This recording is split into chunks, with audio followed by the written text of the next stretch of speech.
नमस्कार दोस्तों, आज हम आपके लिए सावन मास की कथा लेकर आए हैं जो कि शिव जी की अति सुंदर कथा है। तो आइए सुनते हैं। एक समय की बात है, किसी गांव में एक बूढ़ी माँ रहती थी जिसका एक पुत्र भी था। बूढ़ी माँ और उसका पुत्र दोनों मिलकर अपना पालन करते थे। एक बार बूढ़ी माँ के मन में विचार आया कि अब उसका पुत्र विवाह करने योग्य हो गया है, अब उसका विवाह कर देना चाहिए जिससे घर में बहू आ जाए। कुछ समय बाद बूढ़ी माँ ने अपने पुत्र का विवाह अति सुंदर सुशील कन्या के साथ कर दिया। उसकी बहू अति सुंदर सुशील और गुणवान संस्कारी बहू थी। वह प्रतिदिन प्रातः काल उठकर घर की साफ सफाई कर स्नान आदि करके भगवान शिव का स्मरण करती और ध्यान करती। विवाह के कुछ समय बाद सावन का महीना आया। बूढ़ी माँ की बहू भगवान शिव की बहुत बड़ी भक्त थी। उसने सोचा कि सावन माह में वह मंदिर जाकर शिवलिंग में जल अर्पित कर पूजा करे। ऐसा सोचकर उसने अपनी सास से कहा कि क्या माता जी, सावन के महीने में मैं मंदिर जाकर पूजा कर सकती हूँ? शिवलिंग पर जल चढ़ाना चाहती हूँ। लेकिन बूढ़ी माँ ने बहू को मना कर दिया मंदिर जाने से और कहने लगी कि घर पर ही पूजा कर लो, मंदिर जाने से समय बर्बाद होगा और घर का काम भी करना है। वह बहुत दुखी हो गई और बूढ़ी माँ से कुछ भी नहीं कही। दुखी मन से घर के कार्यों में लग गई।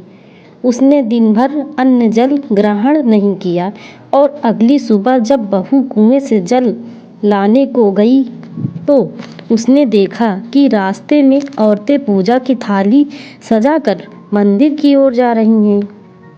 उसने कहा और रोका, तुम सब कहाँ जा रही हो? तब उन औरतों ने बताया कि सावन मास शुरू हो गया है, हम भगवान भोलेनाथ की पूजा करने जा रहे हैं।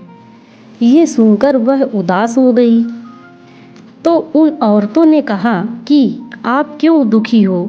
तो उसने कहा, भगवान शिव मेरे आराध्य हैं, लेकिन मेरी सास ने मना कर दिया मंदिर जाने से।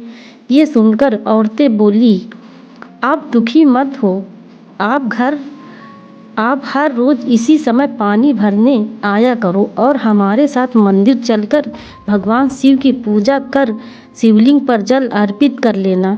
लेकिन उसने कहा कि मेरे पास पूजा की कोई सामग्री नहीं है, अगर घर से लेकर आई तो सास को पता चल जाएगा। तब औरतें बोली कि कोई बात नहीं, हमारी पूजा की सामग्री से पूजन कर लेना। ये सुनकर वह बहुत खुश हुई और रोज़ उनके साथ मंदिर जाने लगी, शिवलिंग पर जल चढ़ाती और भक्ति भाव से भगवान भोलेनाथ की आराधना करती और स्वयं से कहती कि मैंने अपनी सास से ये बात छुपाई है, इसके लिए मुझे क्षमा करें।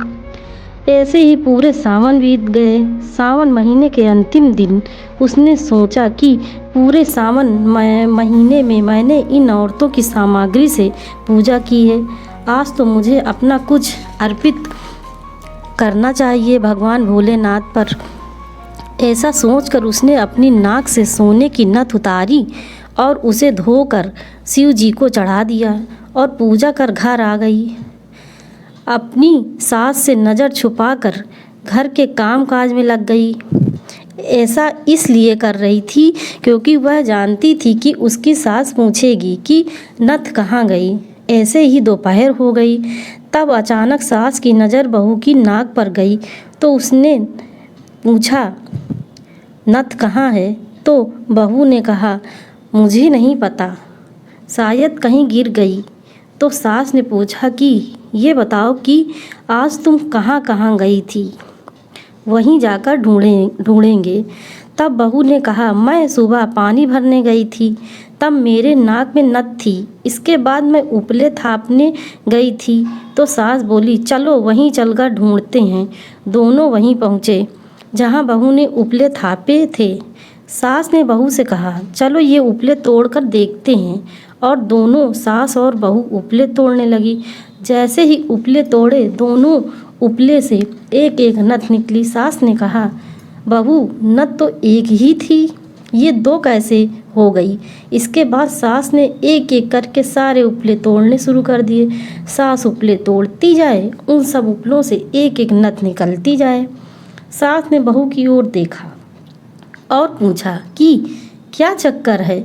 तब बहू ने सास से क्षमा मांगते हुए सारी बात बता दी और कहा, ये भगवान भोलेनाथ का आशीर्वाद है।